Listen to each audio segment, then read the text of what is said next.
আর তার একটা লেবাস, তার নেতানো ছিল না, সে লেবাস পড়েছিল, ন্যায়ের পক্ষে না।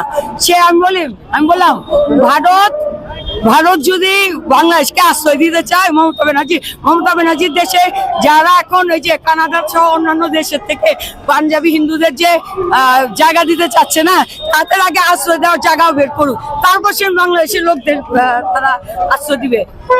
বাংলাদেশের মানুষদের আশ্রয় দেওয়ার মতো তাদের জায়গা থাকতে হবে তো। আর মোদী বাবুর আত্মীয় স্বজনদের নেওয়ার যদি ইচ্ছা থাকতো তাহলে দাঙ্গাবাদ হতো না, সে নিজে বলতো আসো তোমাদের আমরা সুন্দর মতো জায়গা দিব। আমি অবশ্যই বলবো সে সব লেবাস পরে। সে দেখেন এর আগে বিজেপির বিরুদ্ধে নানা কথা বলছে, এখন বলতেছে বাংলাদেশের সংখ্যালঘুরা নিরাপত্তা নাই, তাদের আশ্রয় দিবে ভারতে। কেন সংখ্যালঘুরা কি হিন্দু বৌদ্ধ খ্রিস্টান সম্প্রদায়